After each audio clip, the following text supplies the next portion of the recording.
Welcome back to the Unanimous Decision Podcast. I am your host, D-Palm. You can find me on Twitter at DPalm66. You can follow the show on Twitter at UDPod. You can follow the entire MTR Network at the MTR Network. Pretty easy to remember. You can catch all our podcasts, all our information, all our news there. Make sure you come to us for everything. I'm talking video games, movies, TV, comic books, politics, and of course now sports here on the MTR Network, UDPod. We had a new review this week. In accordance with our review policy, we're reading it on Sunday's show. But just so you know, if you do leave a 5-star review, I'll read it on the air, no matter what it says. This was actually taking advantage of that policy pretty liberally. You can also email the show at udpodcast@gmail.com. You may notice this is an extra podcast from what's normally scheduled because we're rolling down the road to WrestleMania. Each week we're going to handle the business of the business, talk about what's going on, talk about what's coming next. And each week I'm joined by my co-host for these shows, Rich from PW Torch's East Coast Cast. What up, Rich? What's going on, man? Not much, man. Good week in the business. A lot of stuff going on. We got a lot to get to. You ready to get right to it? Absolutely. Well, let's kick it off just by initially looking at the WrestleMania card, because you and I have talked each week and said, this card's a little thin, getting a little late. Card's a little thin, getting a little late.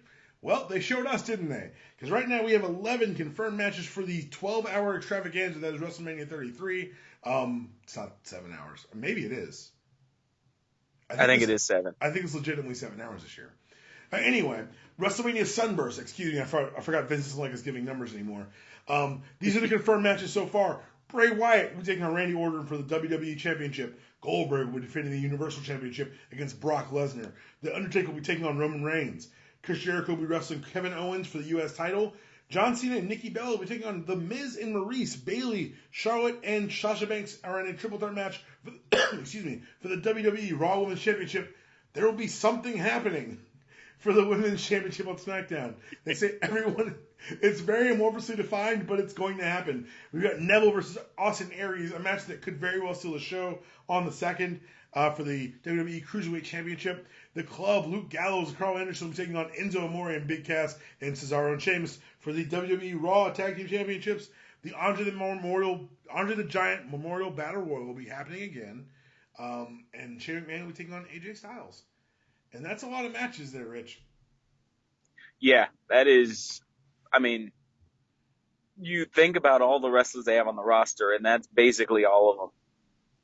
Yeah, it feels like I'm glad everyone's getting a check.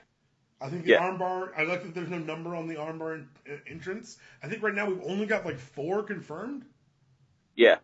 It's crazy, but I'm sure people will be giving that 2-second promo, show them what kind of emotion you got, show them what kind of character you are, tell us you're in the Andre the Giant Memorial Battle Royal. Whenever Dolph announces he's going to go in, I can't wait for him to be like, I guess I'm in the Battle Royal. He might even say he's out of it. He's like, I was going to be in it, but nah. I'm good. Maybe, hopefully. That'd be amazing. Let's talk about some things that are happening outside the ring and start particularly outside WWE's active roster. Dennis Stamp, we lost him this week. Rich, can you tell some of our non-indoctrinated fans what Dennis Stamp meant to the business? Well, Dennis Stamp is one of those guys, they talk about the straw that stirs the drink. He was one of those glue guys on a wrestling roster that you needed to show up in the town, show up on TV at tapings, and just do a good day's work. When you listen to some of the other podcasts, like Steve Austin talks about the idea of carpenters. And Dennis Stamp was just that. He was a carpenter. He went in. You most likely remember him getting the crap beat out of him, and that's about it. It's crazy because we haven't really seen those characters for years.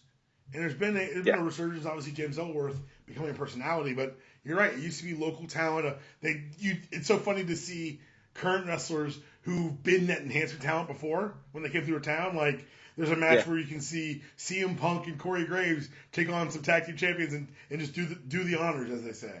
And it's just interesting to see how things have developed over the years. But yeah, Dennis Stamp was one of those guys who, look, we've all got our favorites. We've all got the guys who want to see with the belts. They've got to be someone to tell us they're important. And Stamp was one of those guys. It just it worked for us, and he will be missed. Also, let's talk about Impact Wrestling. Have you watched either one of the airings so far? I have not. I've been reading the results and I'm kind of just staying away. Yeah, I'm avoiding Yeah. it too. In the words of Rebby Hardy, F that owl. We'll get to Mrs. Hardy in a minute, but first I want to talk about the opening announcement of Anthem, the arrival of Impact, the first Impact television under the new ownership, and they did something I couldn't believe. Well, first they made their two big new bookers the big stars. Yeah. They kept touting WWE, which I thought was crazy. Just keep, just do you. But the craziest thing they did was they had a title change at the end of the first night. Roberto El Patron, better known to WWE fans as Alberto Del Rio, took the belt off Bobby Lashley using underhanded methods, classic heel stuff, and that's all well and good. 2 days later on the Impact, I keep calling it TNA, the Impact YouTube channel, they showed a video of Alberto Del Rio relinquishing his title because of the tactics he used. Rich, call me crazy.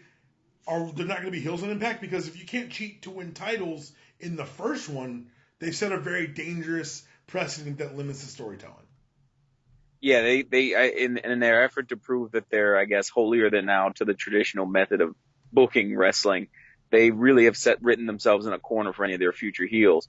And it's just silly to me because they ran the literal same thing 2 months ago with the prior owners when it was Bobby Lashley losing to JR's partner over on Access, Josh Barnett.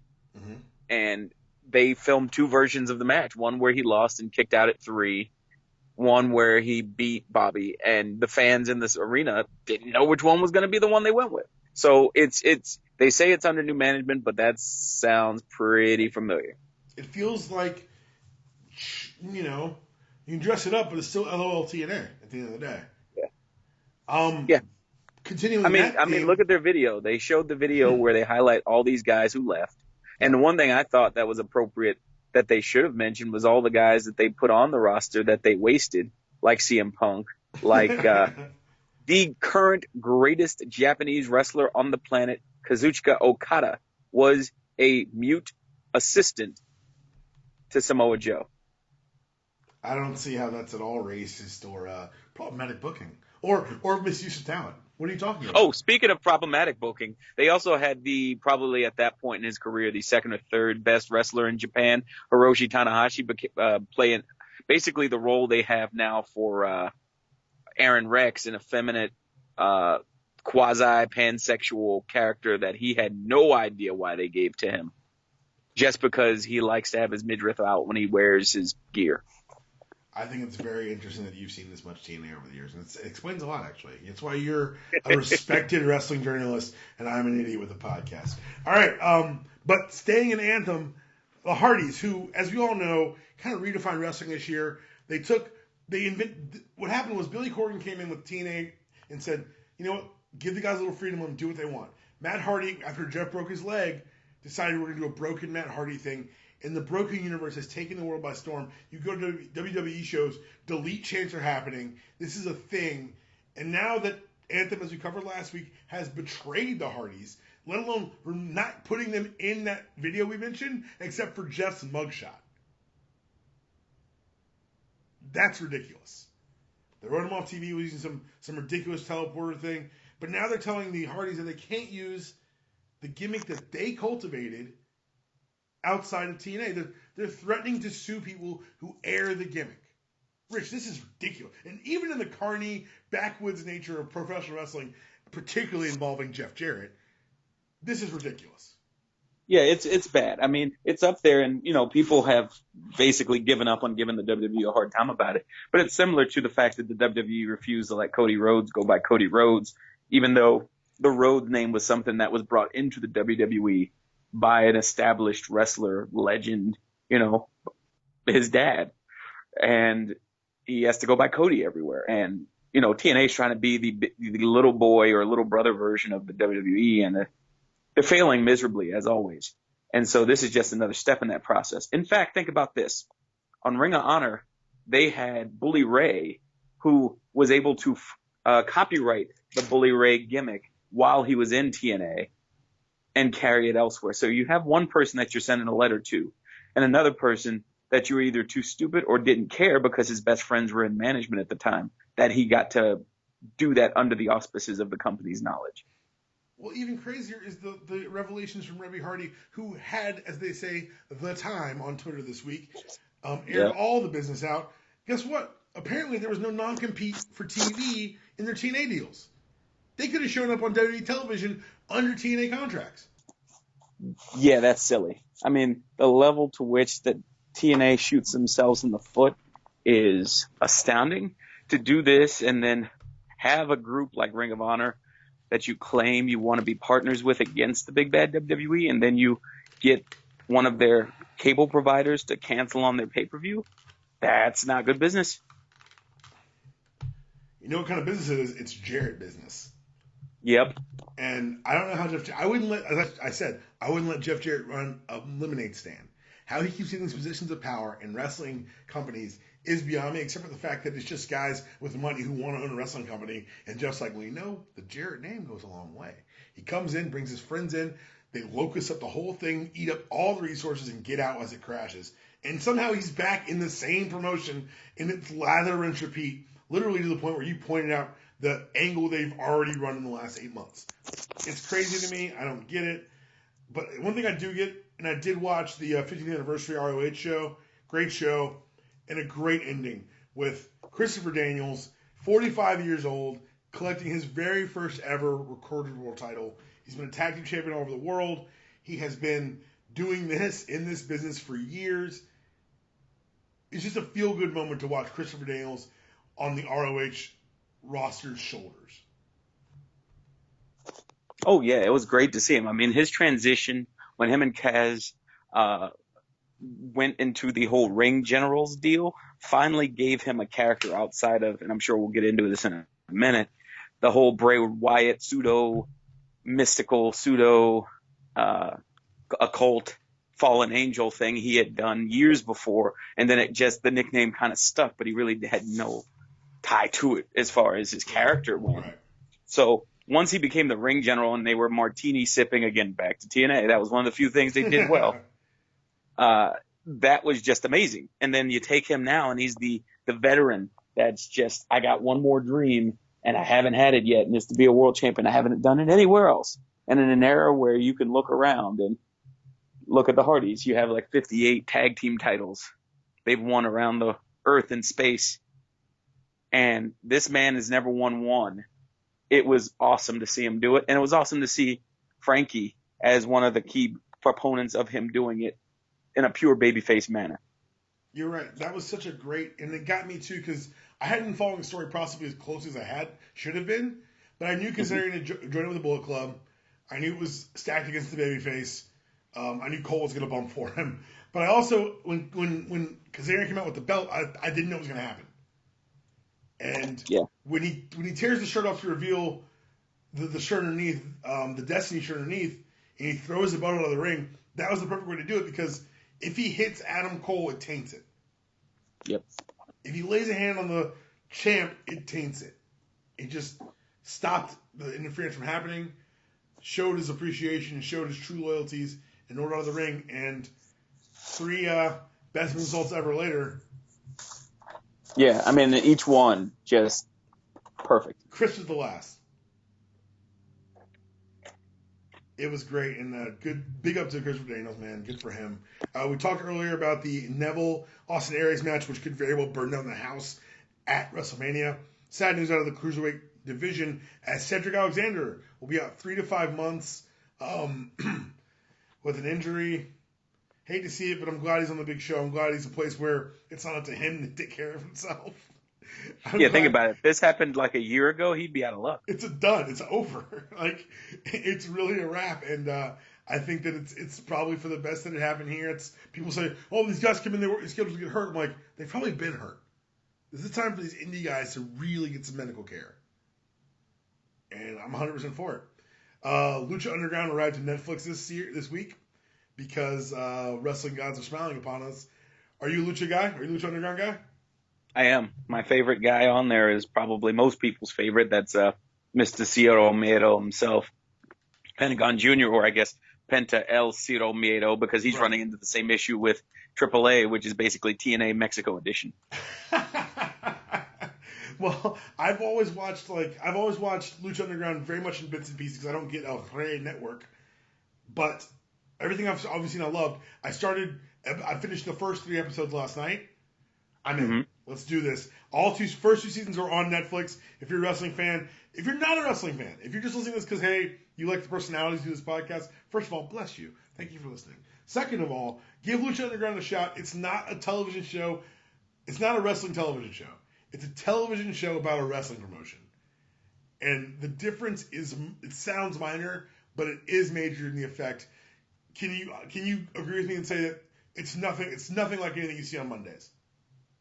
Absolutely. You watch that show, and if you like Lucha Underground, you might not like Raw, you might not like SmackDown, you might not like Impact. You're going to love Lucha Underground because the characters. Dario Cueto is probably my favorite promoter of all time. He's what Vince could have been if they hadn't gone so shoot. Mm-hmm. He's the over-the-top cartoony villain. He sells it. It's awesome. And I love it. Speaking of things I love, the Wrestling God Smiling on Us, tomorrow, or I guess today when this podcast drops, Southpaw Regional Wrestling is coming to the network. And for those of you who don't know what it is, good, because none of us know what it is. They rolled a 15-second promo. It's a lot of fast cuts. It's a lot of the current superstars dressed up like it's a 1970s regional promotion. Cena's on commentary doing an amazing Gordon Soleil impression. What's happening, Rich? Because it feels like they're making fun of all the things that we make fun of about wrestling. They're making fun of about wrestling. I really feel like this is going to be the magnum opus. Like, if he never does anything in his career outside of WWE again, this is Doc Gallows' gift to the pro wrestling. Sex Ferguson, brother. Making towns, man. Making towns. The grizzled young vet. A couple talking shop fans here. Oh yeah, if my dream would be if they randomly have, as a random, you're going through a scene and then they have one of the extras is actually their boy, the angry Hoot who they got to leave in New Japan. They're really good. They're really funny, and it feels like John Cena calling himself Lance Catamaran. That's amazing. Yes. You got Rusev in a cowboy hat. T.J. Perkins as a territory champion. Chris Jericho as I think Freddie Blassie maybe. Looks like it. It's amazing. This is pointing out. This is not for the casual. So if you're like, I watch wrestling occasionally, this isn't for you. This is for the super nerds like us. It's a comedy directed at us, poking fun of everything that we love. So for those wrestling fans who've been hung on every word I just said, I said Gordon Soleil and you nodded. This is a show for you. Yep. Let's get into the week's action. NXT's back in form. They finish up the end of the tapings, headed into Orlando before WrestleMania, the Friday. The big 3 matches for me are the title matches. Because first things first, you've got the tag team 3-way. You've got DIY. You've got the Revival, who, by the way, for my money, those are the 2 best tag teams on the planet. Also, you've got the champions, the Authors of Pain, who are still green, but are getting better. I saw them live in Nashville a couple months ago. They were great. They put on a great show. I'm going to see them again in a month when NXT rolls through Atlanta on April 13th, excuse me. If you're going to be in town, hit me on Twitter at DPalm66. We might do something, if I get enough responses, before or after the show. We'll see what happens. It is a Thursday, so it's kind of a school night, but if NXT's in town, who knows? So this is going to be our tag team title match, Rich. I'm nervous about how excited I am. I think the Authors of Pain are going to outdo themselves. I think they're going to acquit themselves well, or I think whomever does the layout of the match is going to set it up so that everyone looks good. Because if there's one thing I'm confident in going into WrestleMania weekend, the NXT show is going to bring it. That's the thing, is people don't realize that having the NXT show, having this size of a takeover in their very own damn backyard where they wrestle every week, you're going to have a rabid house. They could book anything. They'd burn that place down. It's going to be nuts. And this is one of those things where I don't know if it's going to be this year because of contractual things, but I feel like an NXT takeover is the perfect place to debut a new person that crowd would appreciate. Oh, yeah. I couldn't be more. You couldn't be more right. I think this is, if you wanted to do a big shocker, you wanted to, as the kids say, break the internet. NXT Saturday night is the time to do it. I keep forgetting they moved it. It's good that they did it kind of because I get 2 nights of wrestling, but it's not good because the next night I'm be like, this is taking forever, and the worker is better last night.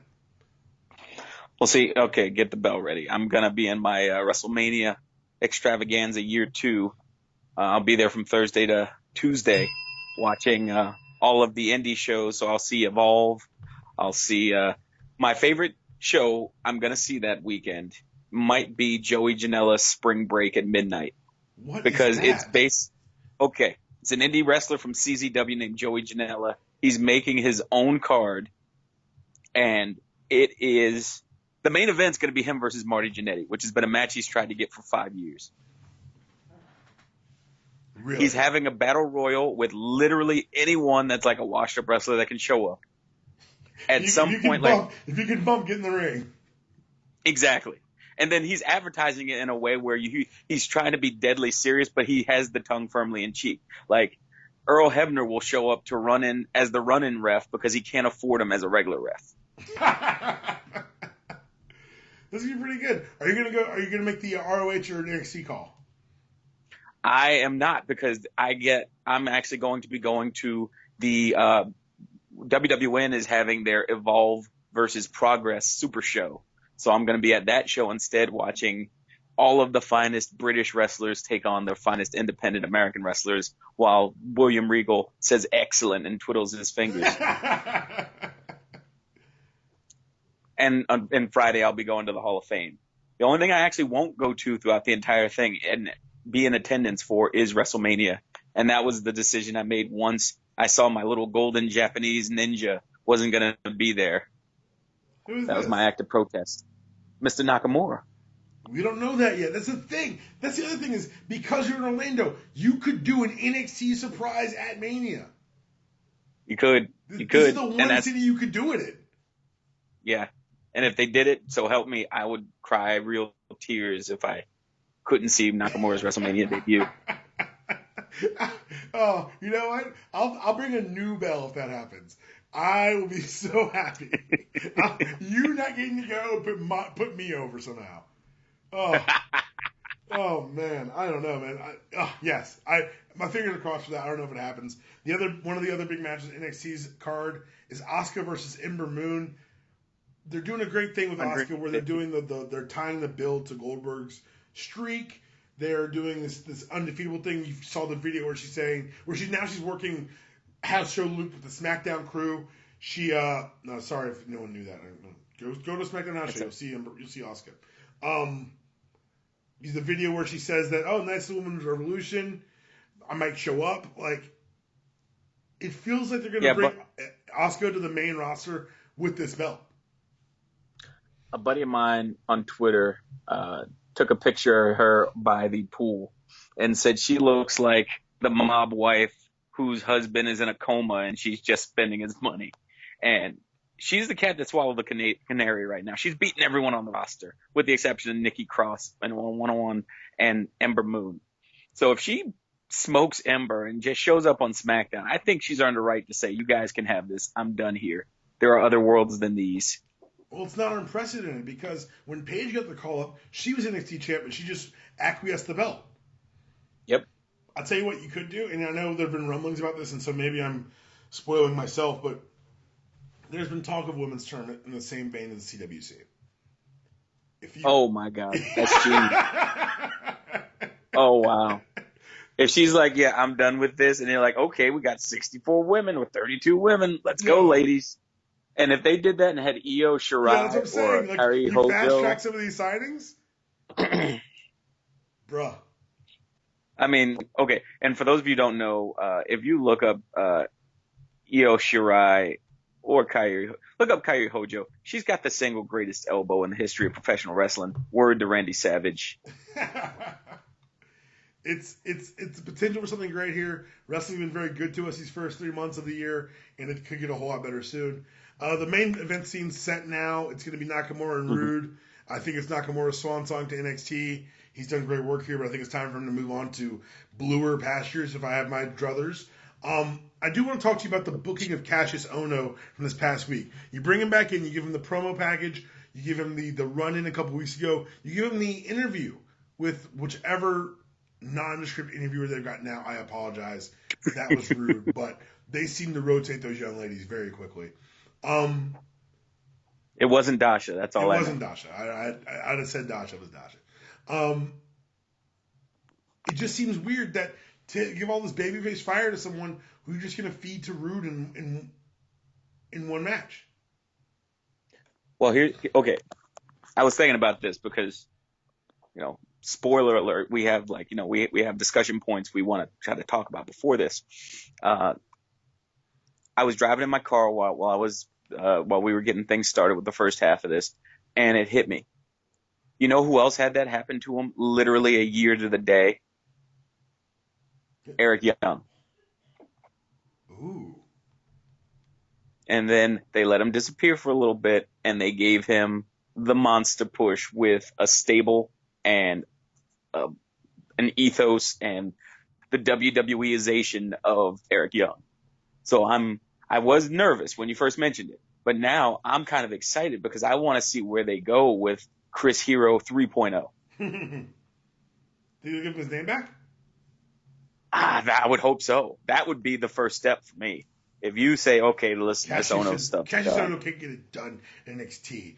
I never should come back. You know what this place Especially needs? since there's another gentleman coming back who really needs a name change just to get his mojo going. And I'm not talking Mojo Rawley. I'm talking about Hideo Itami. Oh, well, I think Hideo's a name enough. I think Hideo stays Hideo because he's one of the Finn class. But I think it'd be very interesting if you had just a Chris, you had a Cassius Ohno promo. I can't do it here. Cassius Ohno can't cut it here. NXT doesn't need Cassius Ohno. It needs a hero. Now, if they let him use, because the late rapper that made his theme song gave him the license. So I guess you can't because he drops a couple of F-bombs in it. You could probably do a version of it, but yeah. Who's your hero? It's Chris Hero. Yeah, that'd be dope. Like I can't lie. Like I'm kind of, even as you talk about it, I've kind of popped myself into the return of Chris Hero, even though WWE probably won't do it just because they like their names to be owned. Also, you know what? I debated not talking about this. It was a bad look, right? Like his ring gear is a bad look. Yeah. Okay. Like it was this week's NXT. Ohno's ring gear is a bad look. It was a bad decision. I don't know what decision it was. It's a bad one. It's even interesting because you pointed out on the house circuit, he's not wearing that gear. Right. And if anything, he might be wearing the gear like he did when he was in Evolve or any of the other indies. He'll wear jerseys, but he'll take them off. Yeah. So it was really weird to see him keep it on for television, which made me think that was a cosmetic decision done by management, not him. It was a mistake. Yes. A cosmetic mistake by management. Let that man. Let him be. Let him be. He's the wrestler of 2016 whose name wasn't AJ Styles or Kenny Omega. Listen, my thing is, that the other thing I'm looking forward to this week, that WrestleMania weekend, is again seeing my little unicorn, Mr. Matt Riddle, who is, God, he's going to be a main eventer, and he's going to blow the doors off the WWE as long as, one, Vince stays out of the way, and two, they keep the weed policy to fines only. I'm about to say, Riddle's going to be, someone better love him in the front office because he's going to be a Randy Orton case. Oh, he is. And they already do. He's the only guy, and I'm sorry for this aside, folks, but you'll appreciate it. If you look up Matt Riddle, he was a UFC contender. Mm-hmm. He got out because he smoked weed. He had 4 or 5 straight knockouts. Yeah. He was 2-0 in the competition. He was about to get a title shot, and he was like, no, I like weed too much. And wanted to go into wrestling, went to see Triple H, and Triple H pointed him in the direction of the fine folks at Evolve, who then sent him to New Jersey to train at the Monster Factory, if I remember correctly. And in 2 years, he has the wrestling acumen of a 10-year vet with the demeanor of Rob Van Dam. Partnership is scary. Yeah. Yeah. And that's the one place he has the ability to get out of his contract. He signed an extension with Evolve that says basically, if WWE ever wants me, I'm gone. They come and call and help. They'll pack his bags. Yeah. It's good for like them this to dude, send people to the E. This dude uses a Google Gogoplata. He uses that as a finisher. He calls it the bro mission. It could be put on anyone at any time, any place. He wrestles barefoot. He looks like the Von Erich that escaped. I'm sorry. Word to Kevin and Carrie and Chris and whichever one that's still alive follows me on Facebook, and it's awkward. Thank you. Word to my dude. If we not gonna do it. Save the bells. Save the bells. But anyway, yeah, Chris. I think that Chris Hero is one of the top guys, and if Vince has issues with his body type, he's going to have issues with the next guy coming down the line, Keith Lee, who is basically the black Chris Hero. And he's magnificent. I mean, again, Google Keith Lee, watch him. That weekend, again, WrestleMania weekend, I'll be watching him wrestle Leo Rush in the biggest talls versus smalls match I think I've seen since Big Show versus Rey Mysterio. Oh, man. Well, let's talk Raw. Let's talk about some more Mania stuff. KO Mania, the shirt's back. It's a great shirt. I hope Kevin Owens wrestles for 30 years so I can eventually get the KO Mania 30 shirt because I loved that logo. Looks like we're getting the heel stable, guys. I'm sorry, but when Kevin Owens comes out and says, I betrayed my best friend, but who needs a friend when you've got a destroyer? And they hit Samoa Joe's music, that's the beginning of a stable. I don't know how they're going to do it. I think the rumors of an invasion angle could happen, but the bottom line is, the focal point of heel storytelling going forward looks like it's going to be in the corner of Samoa Joe and Kevin Owens, and I'm okay with that. Listen, if they do the invasion story and they have the revival, or they have even if they had Authors of Pain, I'm here for it. Authors of Pain are basically what they wanted the Ascension to be. It's true, but then where does Paul Ellering fit? Because you can't have Paul and Triple H both trying to lead these groups. I think you're right, though. I think that we're going to get something here. I really love the match with them and Zayn and Jericho. I love Jericho's chemistry with Joe. Yeah, it's two guys who have always been like, I'd love to see them work together. Now they're working together. I'm like, I was right. I do love seeing them work together. And those guys are the type that they went in the back and are like, listen, do what you got to do. I'm not going to cry about it. You're not going to cry about it. Stiff as hell. Stiff as hell. I'm all for it. It's a great build to whatever's coming after Mania. And this is one of those times where I'm really glad that WWE is clearly thinking post-Mania. Because that stable's going to be a fucking problem. Speaking of Mania, though, we went through the packed card at Stack. Zayn and Joe just, hanging out. What's going on? I feel like part of me wants it just to be that Joe's in the corner of Triple H during the Seth Rollins match, because if you relegate him to like a second or third match from the top, or heaven forbid a pre-show, you're not doing him a service. You're really hurting the Joe brand as far as like the breed of angry Samoan murderer he's supposed to be. Right, he's the destroyer. You got to show me the destroyer. He's got to destroy something. And I think he's too early in his main roster run to take a loss right now. There's really no point. It doesn't help anyone for him to lose. I think that the Andre the Giant is designed for Strowman to go over. Yeah. And I really think that it could be something really fun and really special watching him go over. But I think you're right. I think Joe gets kept aside this Mania. I think he gets out of the ring in an official capacity. But I think it'd be a great hurdle for Seth to try to overcome to beat Triple H and give back that pedigree so he can take back that delicious curb stomp. It's not going to happen, but one can dream.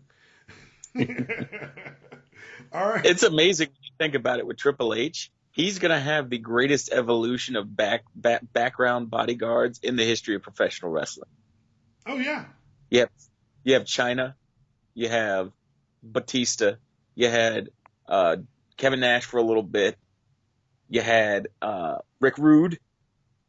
And now Samoa Joe. It's crazy. Yeah. It's crazy. It's good to be the game. It's good to be the game. Good to be the game. That's a fair way to say it. Also happening on Monday, Shawn Michaels came out in a pretty good spot and tried to give advice to Roman Reigns. And they did something with Roman that I couldn't love more. They made him not take it.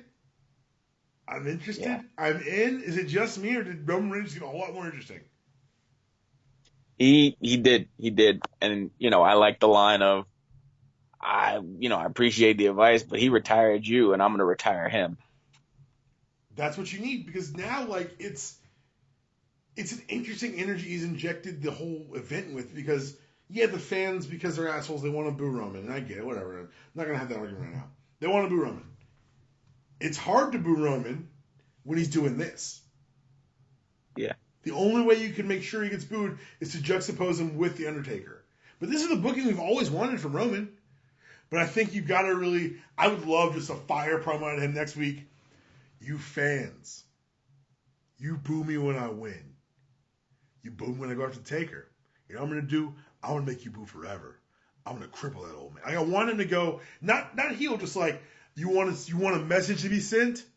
I'm going to send a message. Right. This is my yard, and no one... Like, just cut a promo that tells him that you want to... Not just kind of, I want to wrestle. You want to kick his ass. Right. Because the fans will make a choice. They're never going to boo the Taker, but they might respect you.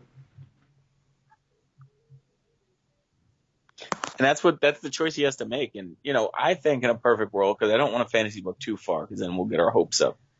He is the crown jewel of the NXT invasion if they wanted to turn it. Ooh, nicely done.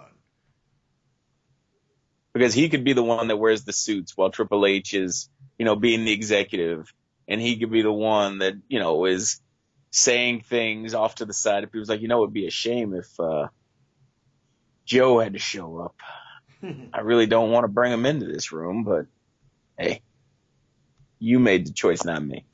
Samoa, like basically could take you the Samoa Gen Joe Drac. and a Samoan named Joe in the same stable? Yeah. Hey, it's two Samoas. It's a two Samoas moment. Yeah. It's like 2.5 men. Well, basically, it really is. I mean, sweet Lord. Oh, man. Raw continued on. We had Dana falling to Sasha. Was it Sasha? It doesn't really matter. She lost via roll-up.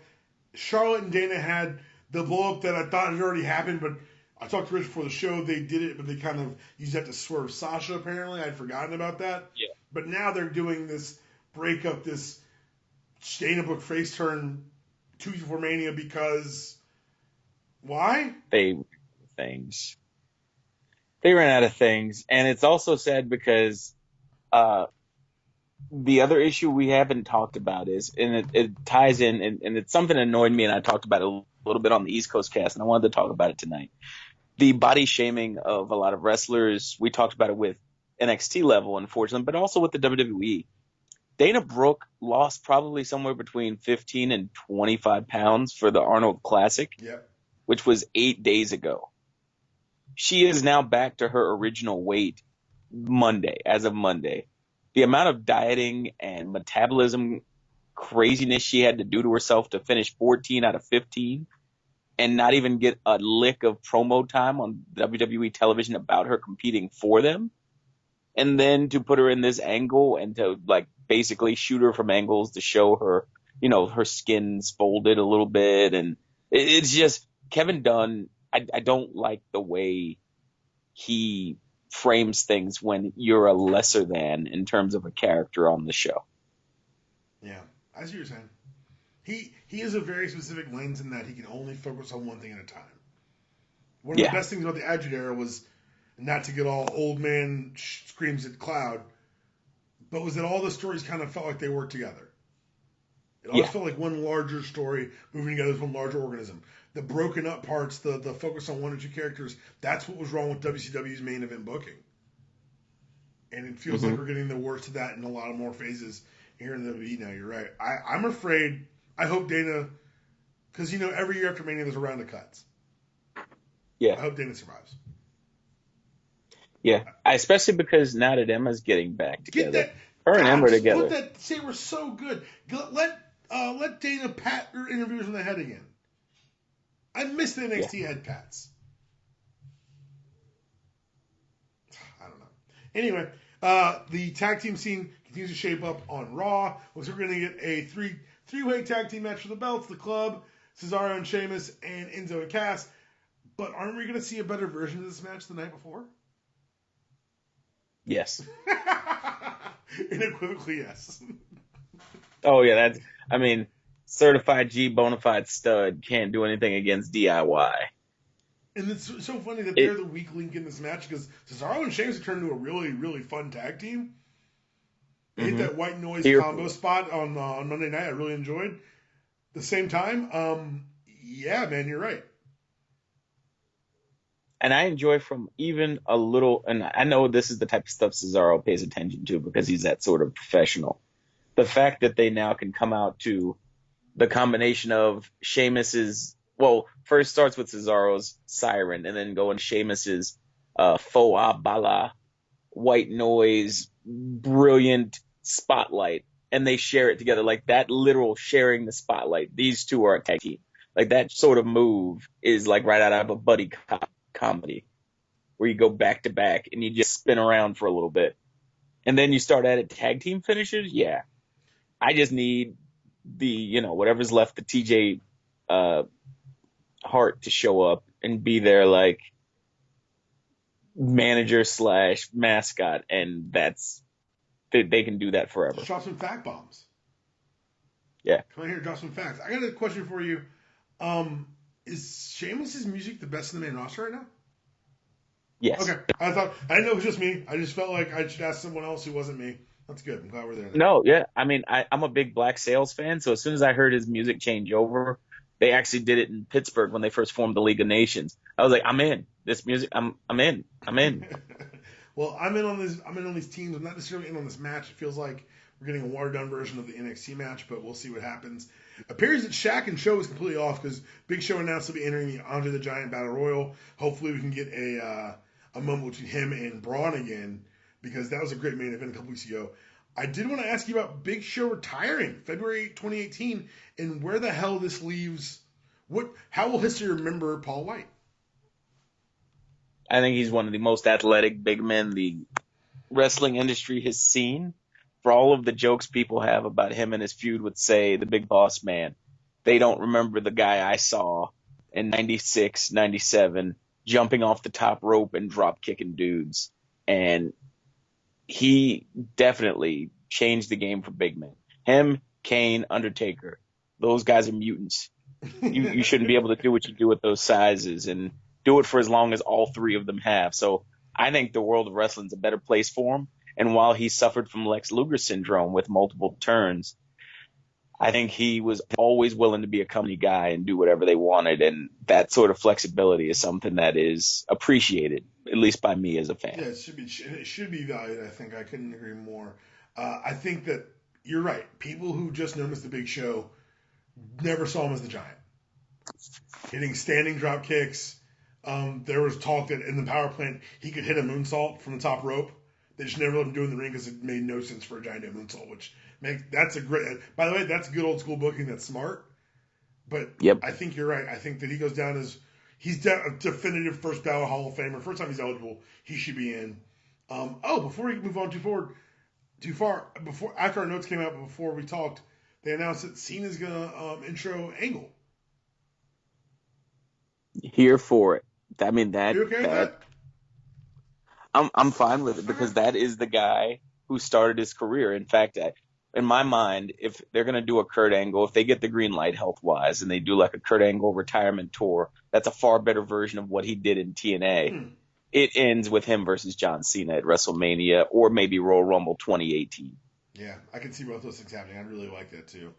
I'm all for it. I think that there are choices I would have liked to see Stone Cold do it. But that's just me. I'm a Stone Cold mark, and I love their work together. But I think John will do a great job. He's a great spokesperson for the company. The closing segment, Seth and Triple H, it was a little weird on a lot of levels. There was the weirdness we'll talk about in a second with Mick. There's also the weirdness with the number of blows he handed out with that crutch. Yeah. And I know we're working. I get it. I know it's all work. He really hurt himself. Yeah. The knee injury wasn't a work. He actually hurt himself. Maybe he could have given those crutch shots to the back and done some more holds that wink wink nudge nudge weren't actually stressing the knee. The reverse figure 4 was not actually going after that knee.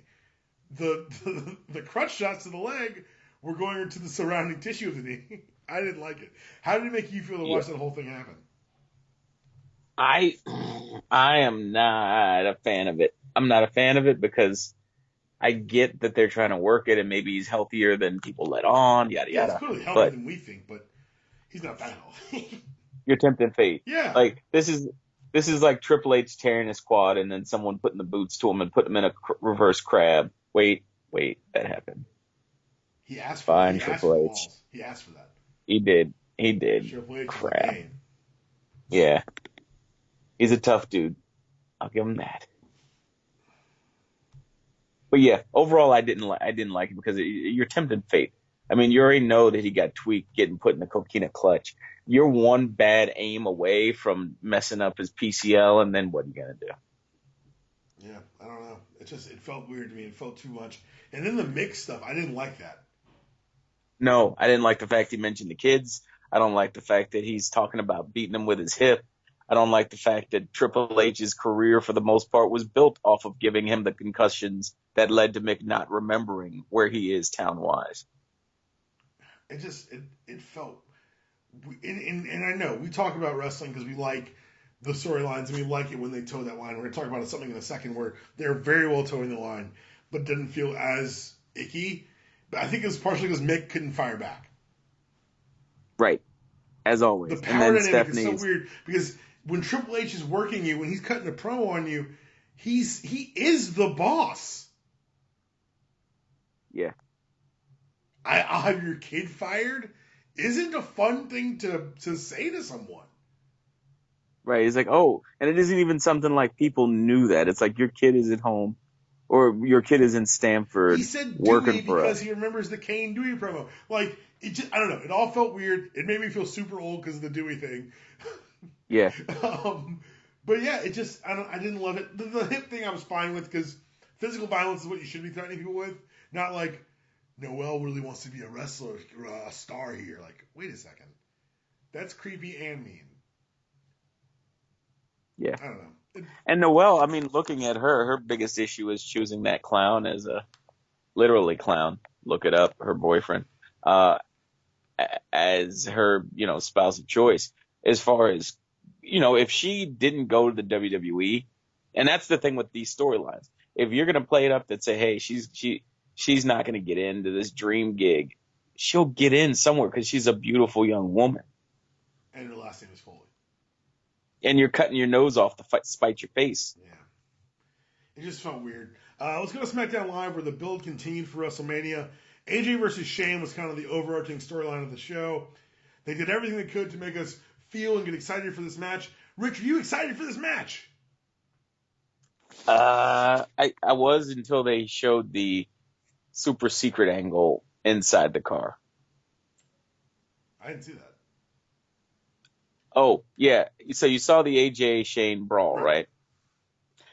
Halfway through the show, they show it, and then there's an angle of a camera set up in the back seat showing Shane's head come through.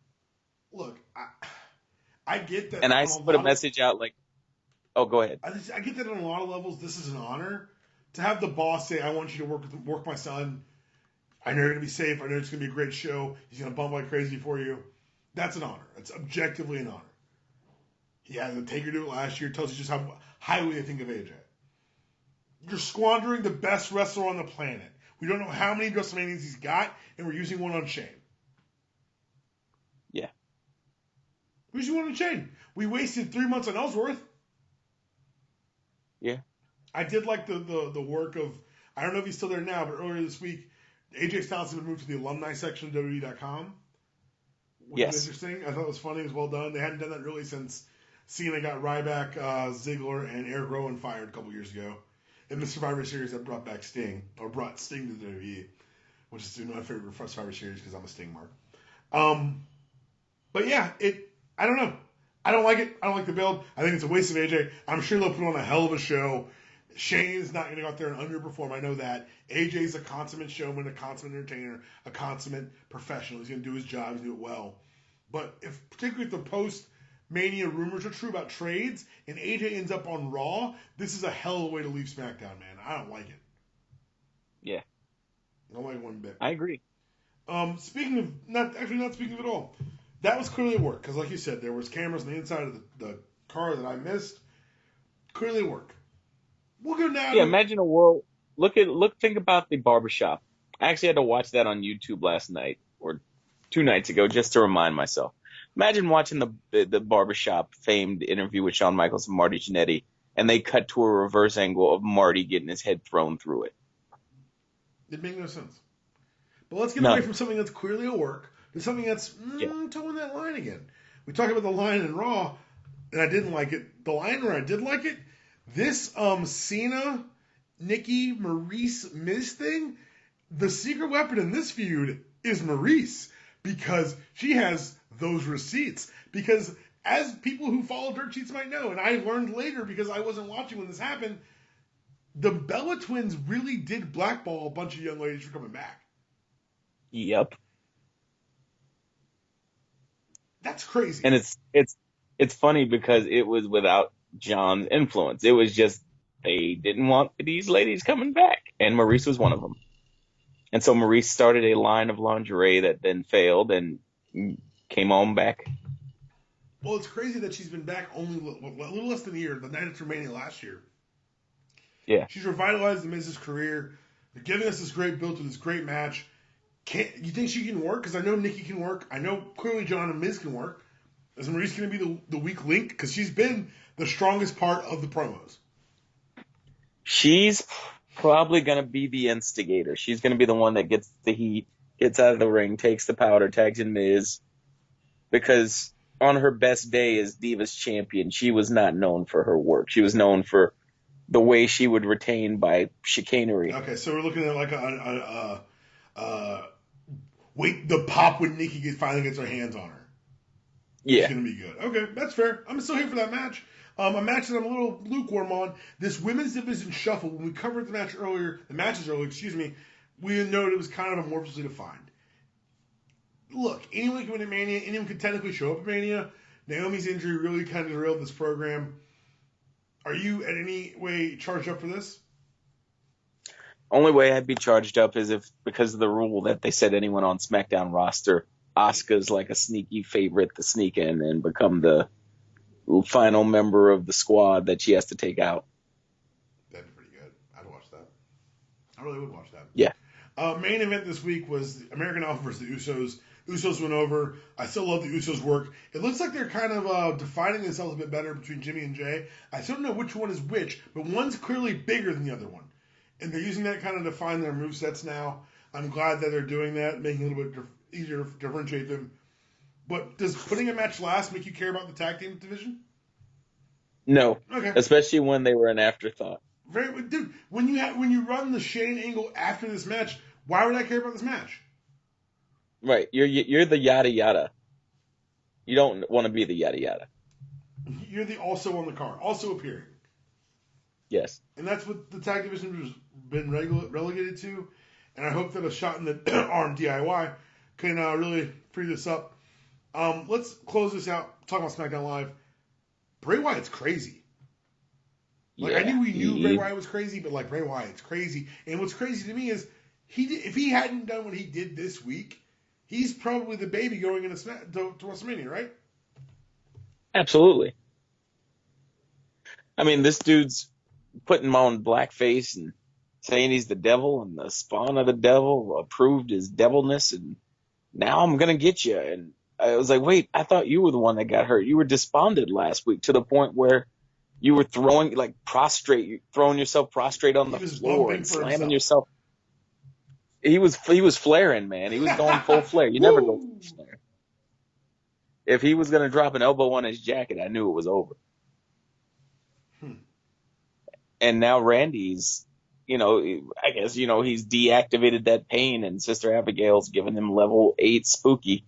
Randy Orton, arsonist, right? Let's just make sure we're all on the same page here. So we're going to cheer and for he the probably arsonist. killed that cameraman. Probably killed the cameraman.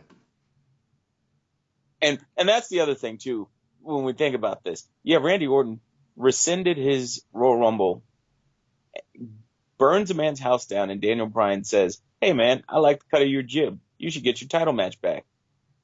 Shane McMahon gets thrown through a glass after going toe-to-toe with The Undertaker a year ago, and AJ Styles is fired. Daniel Bryan's the higher power. It was me all along, Austin. It was me. That would be amazing. That would be, again, if we're going to get spooky, that's up there with, Nightmare on Elm Street Part 2. He's looking in the mirror and he's slowly turning into Vince McMahon.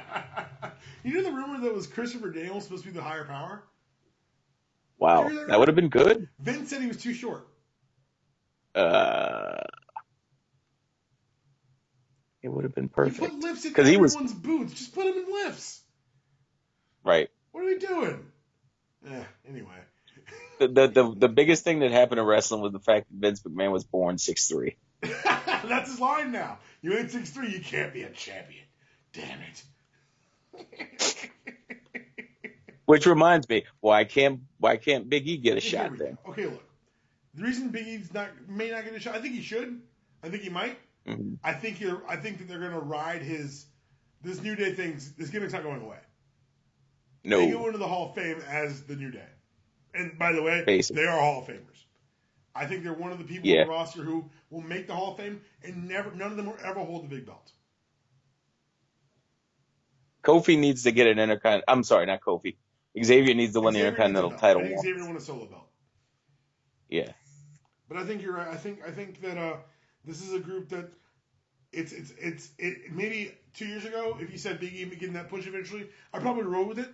But because they become so over as the New Day, like they won the merch wars in Dallas last year with Shawn Michaels and The Undertaker and Steve Austin all appearing. Yeah. They outsold all their merch. It's a wrap, dude. They're the New Day till they die. And the one thing people always miss, and I'm obviously we're doing this. I'm a big nerd when it comes to little things like that. The only thing in CM Punk's path of I'm the voice of the voiceless he didn't get done was the ice cream bars. And God bless him, they got ice cream bars. New Day pops. Because we pop for the New Day. One last question before we get out of here, Rich. We're recording on March 16th. Which means one thing to me, and I think it means the same thing to you. Before we go, can I get a hell yeah? Hell yeah. That's my man. Follow Rich on Twitter at r.deuce.